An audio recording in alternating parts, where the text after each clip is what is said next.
14 اگست جب ہمیں آزادی ملی سب کانٹیننٹ پورے کو،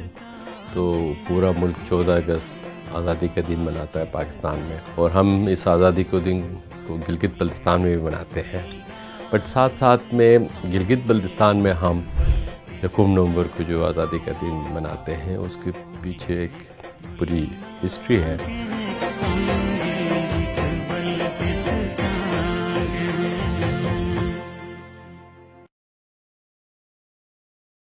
جس طرح آپ نے کہا کہ 2 چیزیں پاکستان میں یا خاص کر گلگت بلتستان میں ہم کیوں بناتے ہیں، تو اس کے پیچھے اسٹرانگ ریزن ہے۔ ایک تو 14 اگست جب ہمیں آزادی ملی سب کانٹیننٹ پورے کو، تو پورا ملک 14 اگست آزادی کا دن مناتا ہے پاکستان میں، اور ہم اس آزادی کو دن کو گلگت بلتستان میں بھی مناتے ہیں۔ بٹ ساتھ ساتھ میں گلگت بلتستان میں ہم 1 نومبر کو جو آزادی کا دن مناتے ہیں اس کے پیچھے ایک پوری ہسٹری ہے، جس میں گلگت بلتستان کے لوگوں نے، وہاں کے بادشاہوں نے، وہاں کے راجوں نے اپنی مدد آپ کے تحت ڈوگر راج کو اس خطے سے نکالا اور پاکستان کا حصہ بن گئے۔ تو یہ 1 نومبر کو یہ واقعہ پیش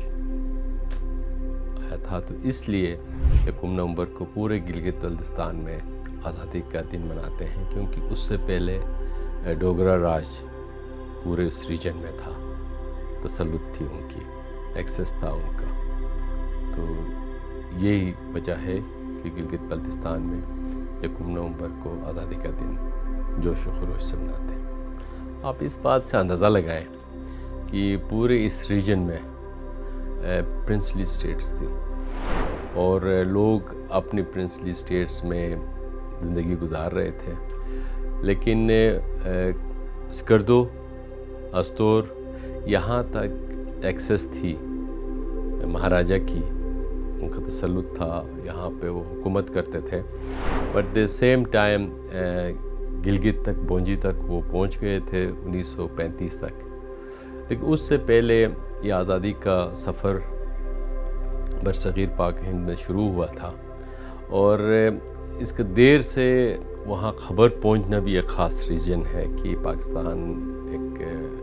معرض وجود میں آ گیا ہے، ایک ملک پاکستان اسلام کے نام پہ بنا ہے، کیونکہ کمیونیکیشن کا کوئی ہمارے پاس اسٹرانگ لنک نہیں تھا۔ اگر کوئی پیغام آتا بھی تھا تو کچھ لوگ مسافت دے کر کے، یا تو یہ بابو سر کراس کر کے آتے تھے، یا انڈس جو ریور ہے اس ریور کے پہلوؤں سے ہوتے ہوئے آتے تھے، یا کشمیر سے جو ابھی شونٹر پاس ہے اس کے دائیں بائیں سے لوگ آتے تھے اور خبر پہنچتی تھی۔ پھر خبر بھی لائک غزر، ہنزا، نگر کے لیے بھی راستے نہیں تھے، ہم گلیشیئرز کراس کر کے شیگر سے ہوتے ہوئے بیاکو گلیشیئر کو کراس کر کے ہنزا نگر میں خبر آتی تھی کہ جی یہ واقعات وہاں ہو چکے ہیں یا سکردو میں ہو چکی ہیں۔ تو ایک اور بھی وجہ یہ تھی کہ جی خبر دیر سے بھی پہنچی، بٹ ان سب سے اوپر جو میں سمجھتا ہوں کہ جی گلگت بلتستان کا لوگوں کا خود جہاد کرنا ڈوگرا راج کے خلاف، نہتے لوگوں نے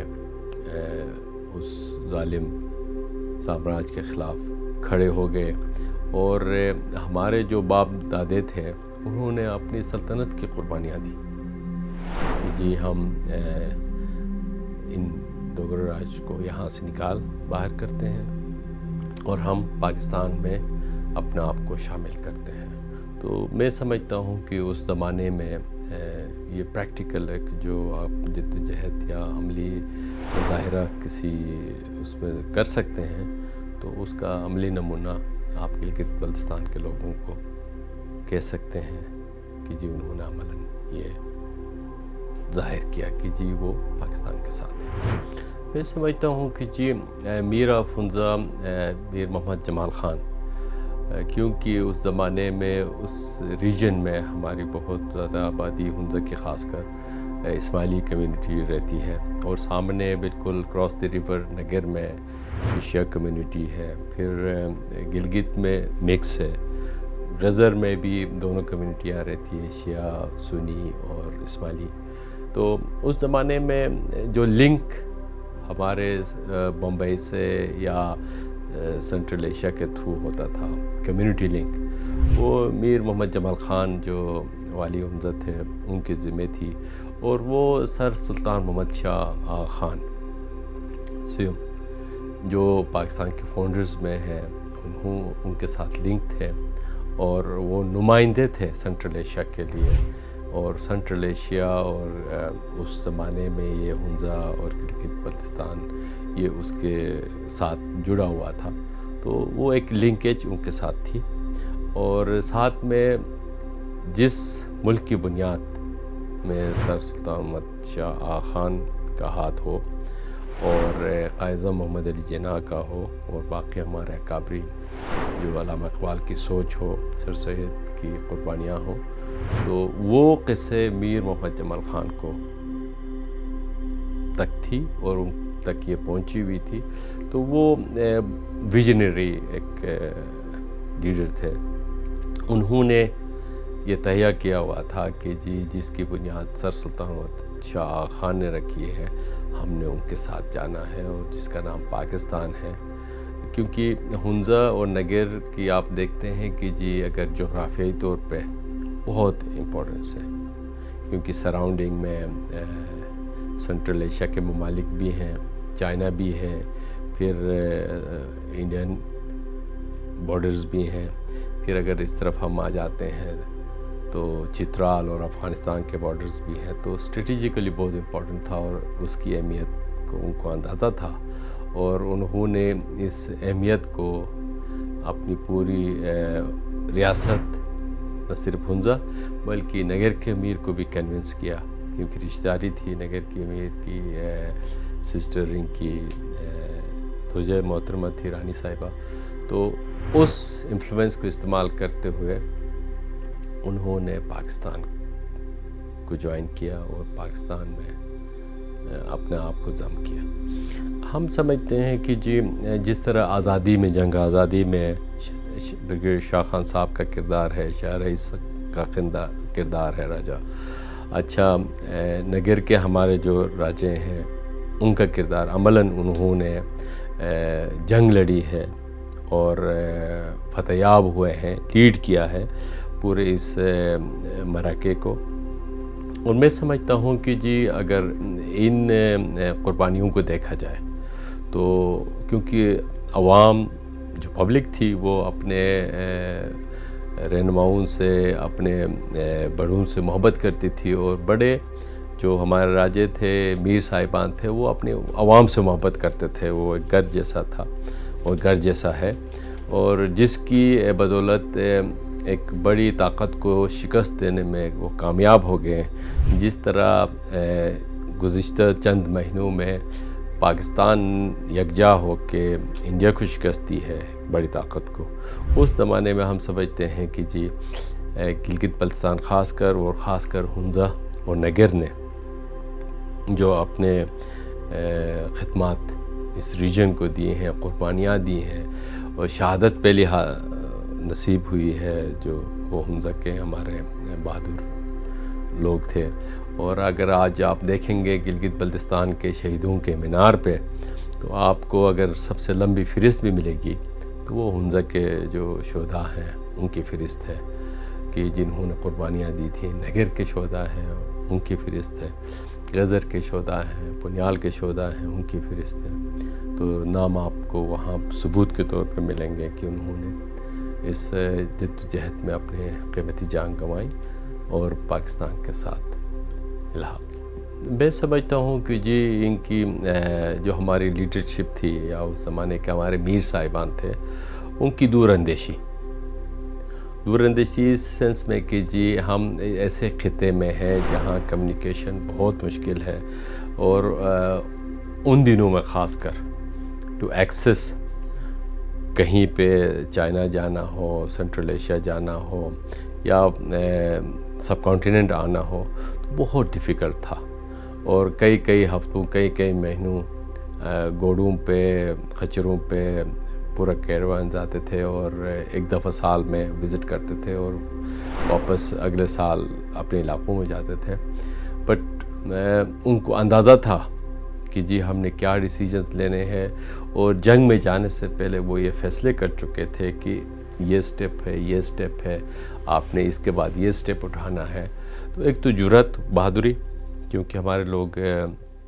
مشہور ہیں، اور دوسرا ان کی اسٹریٹجی اس وقت کی، جو لیڈرز تھے ان کا اسٹریٹجی کمال کا تھا، اور کم وسائل ہونے کے باوجود، کمیونیکیشن نہیں ہونے کے باوجود انہوں نے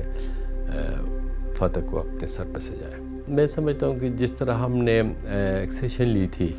تو ہم نے کوئی لمیٹڈ یا کوئی کنڈیشنل کچھ نہیں تھا. پورا علاقہ جہاں ہمارا بارڈرز ہیں چائنا کے ساتھ اس زمانے میں، کیونکہ چائنا کی آزادی بھی 48 میں ہوئی ہے، اور رشیا زار روس کا یہ حدود ہوتی تھی تاجکستان تک، تو وہاں تک ہماری سلطنت تھی. کیونکہ ہماری جو ہنزا کی خاص کر سلطنت ہے وہ کوئی 960 سال کی ہے، اور ہم نے چنگ ڈائنیسٹی اور ادھر زار روس، ادھر تخت برطانیہ، اور ادھر اگر دائیں طرف آ جاتے ہیں تو سب کانٹیننٹ کے جو مہاراجے ہوتے تھے وہاں تک ہمارے لنکس تھے اس زمانے میں. لیکن ہم باوجود اس کے کہ جی ہمیں اسٹریٹجک امپورٹنس کا ہمیں اندازہ تھا، ہم نے یہ کوئی بھی چیز ایسی مخفی نہیں رکھی جو ہمارے پاس تھا ہے. ہم نے اپنا آپ کو پاکستان میں ضم کیا. تو یہ 60s میں جنرل ایوب خان صاحب اس زمانے میں ہنزا تشریف لائے، اور میر آف ہنزا سے تقاضا کیا کہ ہم، کیونکہ ریشین یہاں پہ ہمیں خطرہ ہے کہ ریشین آگے آئیں گے، اور کیونکہ وہ وارم واٹرز والی کہانی اس وقت سے چل رہی تھی، تو دفاع وطن کے لیے، ملک کی دفاع کے لیے اگر ہم یہ والا حصہ چائنا کو دے دیں تو چائنا ہماری مدد کر سکتا ہے. تو ہمارے اپنے بارڈر سے کوئی 60 کلومیٹر اندر ہم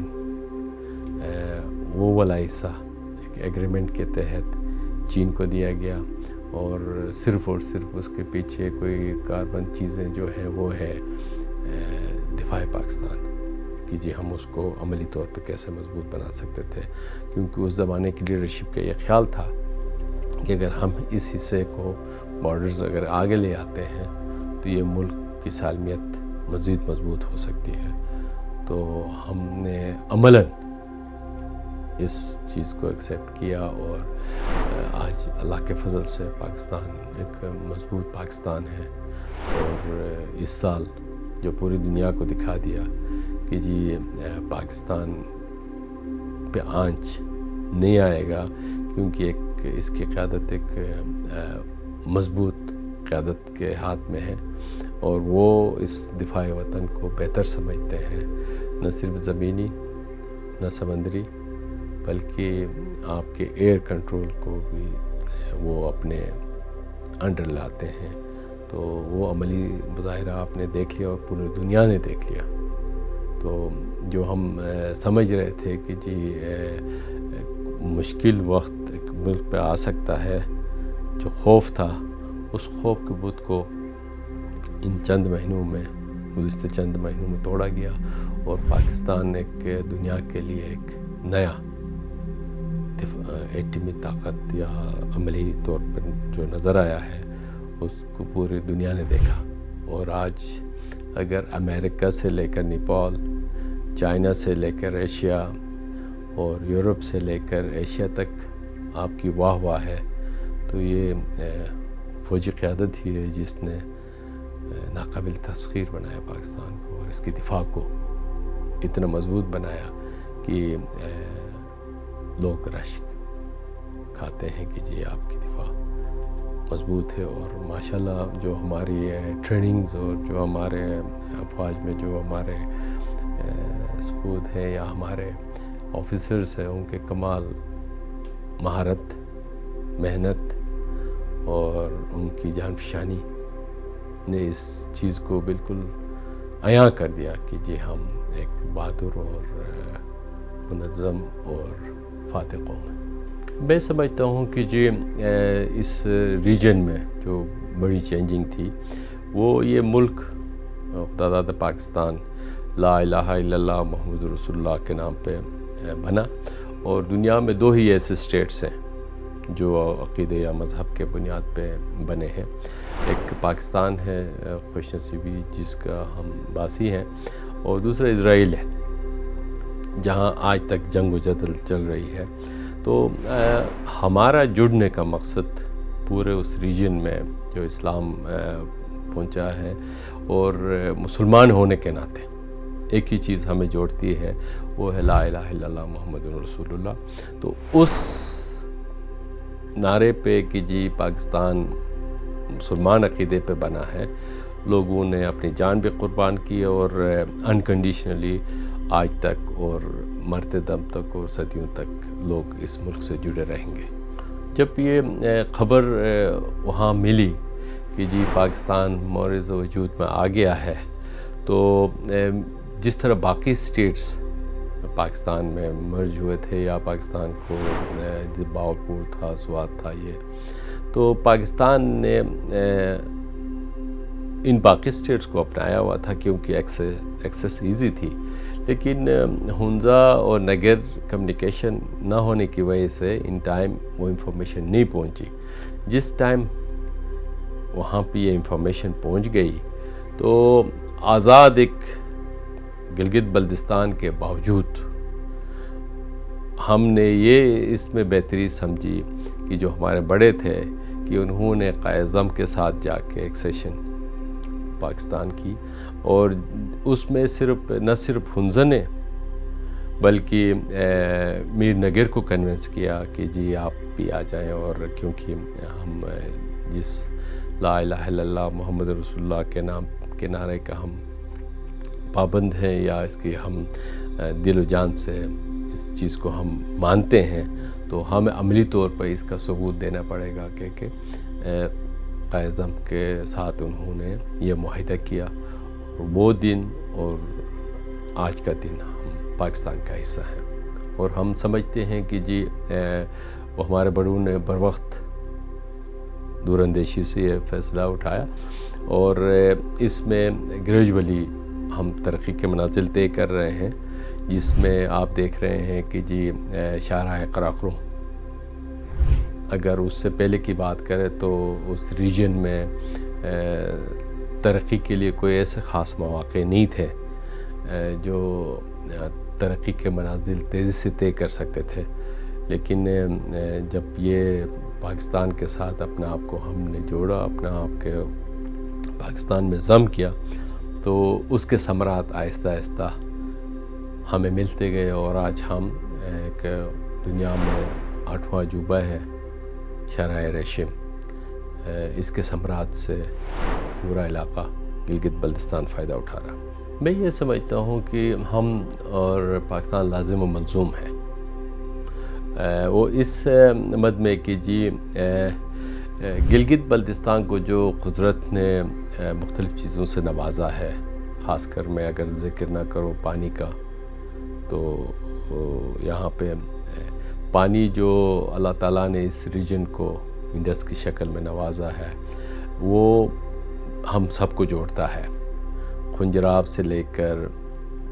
کراچی تک، سیاچین سے لے کر کراچی تک، غزر ٹیرو سے لے کر کراچی تک،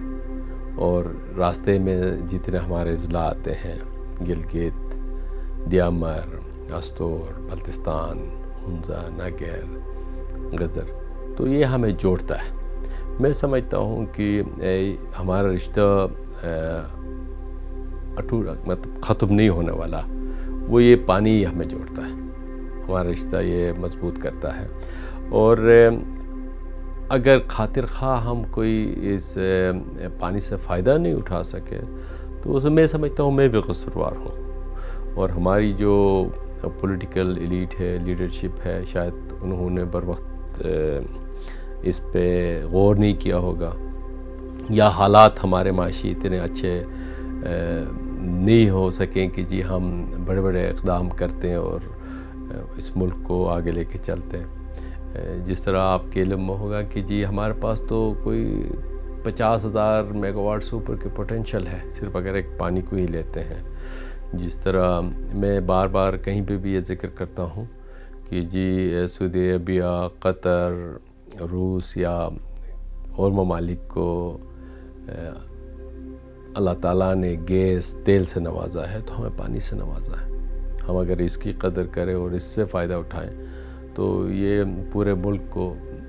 نہ صرف ایگریکلچر اس میں کلٹیویٹ کر سکتا ہے، پاور جنریشن سے ہم پورے سراؤنڈنگ جو ہمارے ممالک ہیں ان کو ہم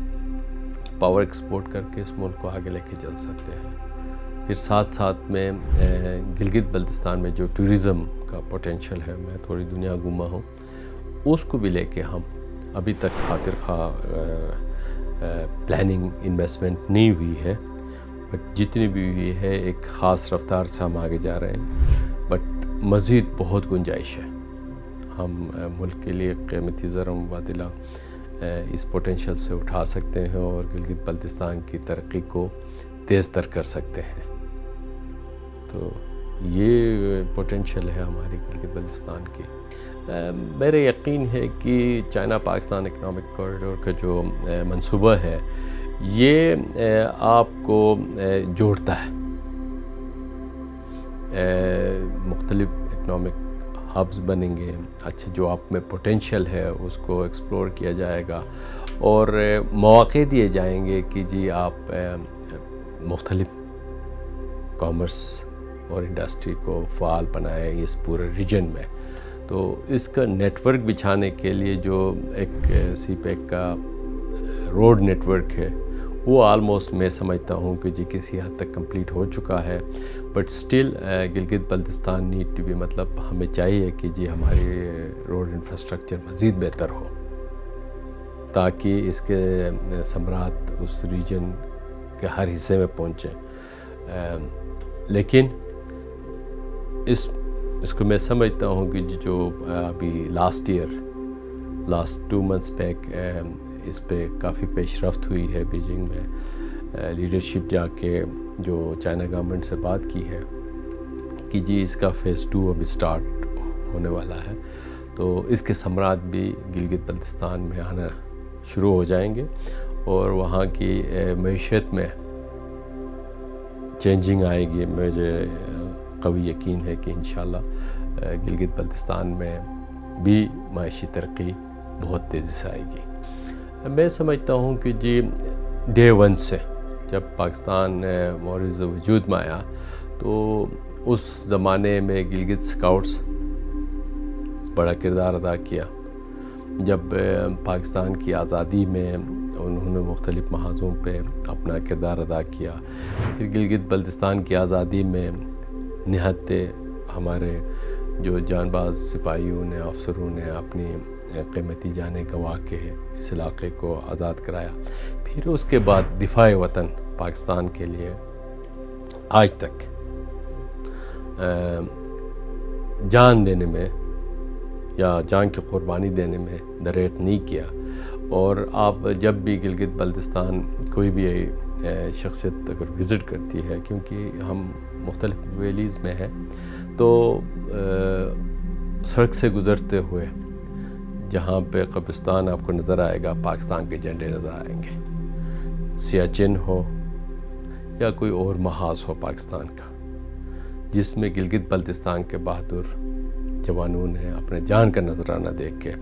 یہ پورے دنیا کو باور کرایا کہ جی ہم